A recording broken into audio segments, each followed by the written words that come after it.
Today we're talking about why your brand messaging isn't working. If you want people to buy from you, you need to understand the buyer's journey and how to communicate with people differently based on where they are in that process. In this video, I'm breaking down the GAP model. It's a simple framework that I've created that aligns your messaging to where people are in the buyer journey so that your product is the obvious next step.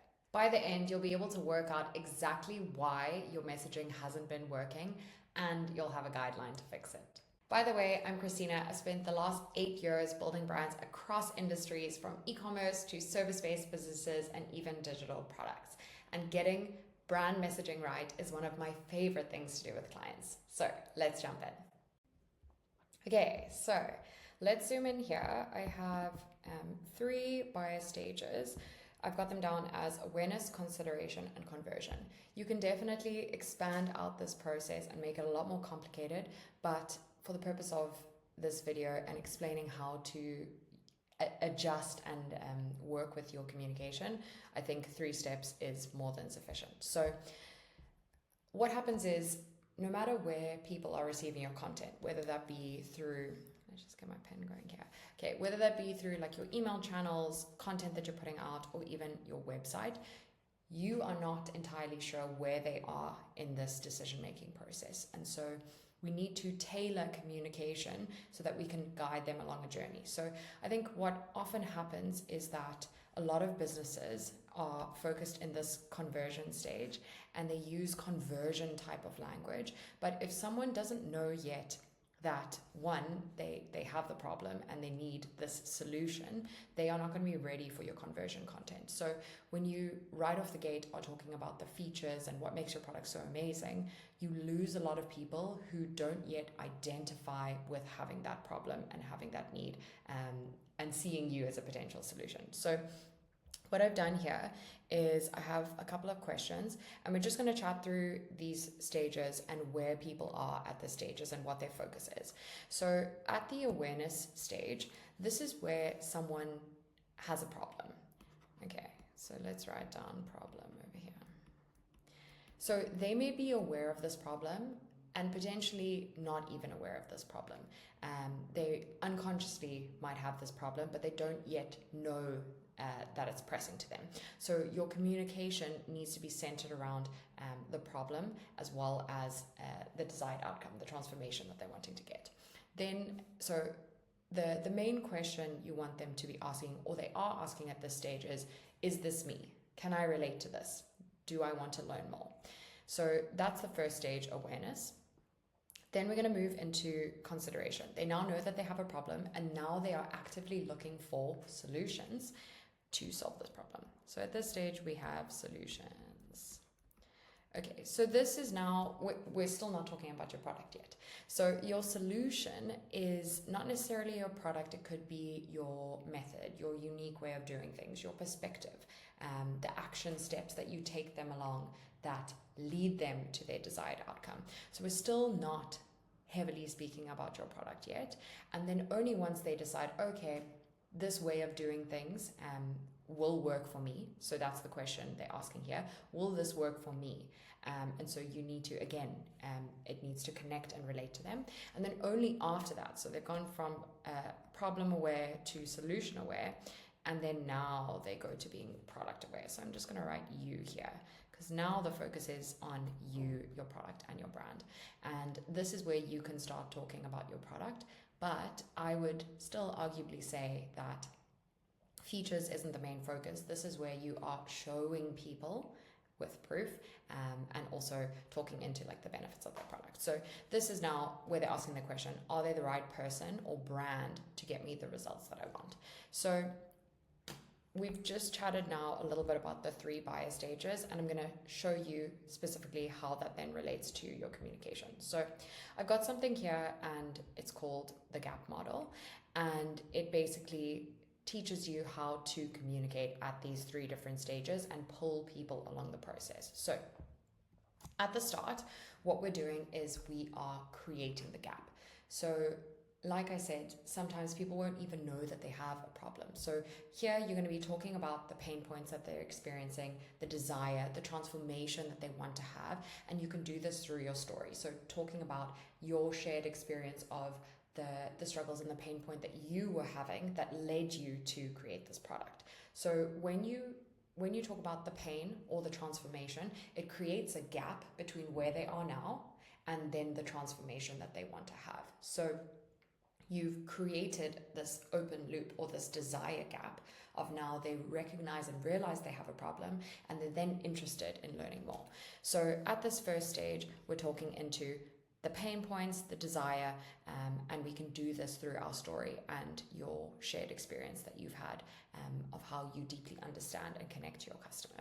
So then the next stage is, so now they've moved from awareness, if I just put aware here, now they're moving into the consideration stage. Consider. And this is where you need to bridge the gap. So you've created this distance between where they are now and where they want to be. And then you want to show them that it is possible for them to move across and to achieve their desired outcome. So this is where you bridge the gap with your method. Maybe they need to have some kind of a perspective shift. Maybe your product does something in a unique way and you chat into sort of like your unique selling proposition. Maybe you talk about the next steps that they need to take. And so you become, and your brand story and your brand and your methodology becomes the bridge that is going to take them from their problem and their pain. So here we've got their problem. Okay, and then you're going to take them to their transformation. Okay, transform, that's good enough. Okay, so you're going to bridge the gap, and then the third step is closing the gap. And this is now when you're in that conversion stage. Convert. Now we're talking about your product, and what we're wanting to communicate here is trust. So you showcase trust through your experience, the credibility and experience that you have, as well as showing through social proof. So this can be testimonials, photos, people talking about the product, awards that you've won, etc. The list goes on. And I would also say, speaking about benefits, I've just got a little note here that a lot of businesses speak about the features, what their product can do, but what people care about is what the product can do for them. So really shifting your language from features to benefits is going to be really important here. So just to make this a little bit more practical, I'll chat through an example. Say for instance, you are a personal trainer. How would this model apply to you, and how would you communicate differently as you move someone from an awareness stage to a conversion stage? So at the awareness stage, we're talking about their pain points. So here, maybe their pain point is that they have your customer now. They've tried a whole bunch of different things and nothing seems to work for them. They start a new plan. They're really excited about it, but at the end of the day, they just end up feeling like they're incredibly undisciplined. They can't stick to it, and it's good for a week or two, but then they fall off the bandwagon and they never really get the results that they're looking after. Why does everything seem overly complex? Like they just can't do it. So you're chatting into the pain point and you're getting someone to hand raise and say, oh, this sounds like me. This is a problem that I experience. Tell me more. Then you move into the consideration stage. Now they're asking the question, will this work for me? So at this stage, you are bridging the gap with the way that you do things. So say for instance, you now, as a personal trainer, you have a specific program, and the messaging that you would have at this consideration stage is about what makes you different and why it will work for them. So maybe you say something like, if you have been feeling undisciplined, or if you just feel like you are incredibly undisciplined and you are not motivated enough to get your results, you are not the problem. The problem is that you haven't had a a simple enough routine that focuses on the 20% of things that get you 80% of the results. Most programs out there have you doing way too many things, and it's really not manageable and sustainable to fit into your everyday life. So you need a really simple plan that targets the 3 key levers that are going to get you the best results, and you need someone to be there holding you accountable. Something like that. So now you've told them they're not the problem. There's this different way to do something. You need to simplify the process. Your previous plans have been too overly complicated, and then now they're ready for conversion communication. And this is where you would talk about, you have this program and these are the kinds of results that it's able to get. It's a 6-week program that allows, or where they get, I don't know, one-on-one coaching, whatever your offer is. But here you start talking about the details of your product, as well as giving social proof, the benefits, etc. So that is the GAP model and how it applies to the 3 stages of the buyer journey. Then I also just wanted to go through what this could potentially look like on your website, because obviously now you're thinking about these different styles of communicating and how do you know where someone is at different stages. So an example of how this would apply to your website is if you think about your product page versus your homepage. When someone lands on your homepage, at the start, you can assume that they are at the start of their journey, maybe in the awareness stage. So your messaging and communication here in this top banner needs to be transformation focused or problem focused. You need to get people to opt in that they have this problem or they want this transformation, and then they want to dig deeper and learn more. So for example, here, this could be like different,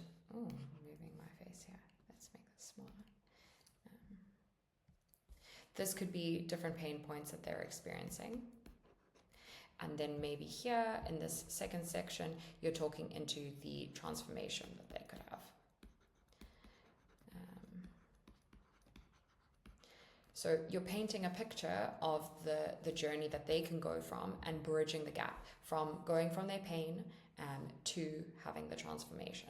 And then further down on the page is maybe where you would talk about your action plan. And this is the consideration stage. And you break it down for them so that they can say, oh, wow, this would work for me. It's really easy. They're just these 3 steps. All I need to do is sign up for the program, do the 3 weekly workouts and whatever else it is. And then the 3rd step. Okay, I now understand the steps that I need to take, and it's been broken down in a really clear and simple way. So that's an example of what those 2 stages could look like on the homepage. And then someone coming to your product page is showing higher intent, and they're more likely at the consideration or conversion stage if they're landing on a product page. And so here is where you can obviously lean more into speaking about your product. So for example, you could have your sort of detailed product section, and then maybe you have a benefits section here where you're highlighting some benefits that they could get, and then obviously you can have multiple sections on your product page, but you maybe have some social proof through images of people using your product or results, and then you can obviously have reviews, case studies, things like that. So this is just an example of how this could relate to simple pages on your website, but obviously this applies across communication. So everything that you're thinking about when you're thinking about different email sequences, or if you're thinking about the social content that you're putting out, you can follow this structure of looking at the pain point, then moving into how you're going to get them there, and then only after that really focusing in on your product. So that's the GAP framework. 1, we create the gap by speaking into the pain or transformation that your customer has. 2, we bridge the gap with your unique method. And then 3, we close the gap with trust and proof. Let me know if you want me to break down how exactly you could apply this to your website or email communication next. This is the stuff I help brands do every day, so follow the link below if you want to set up a strategy call with me, and I'll see you in the next one.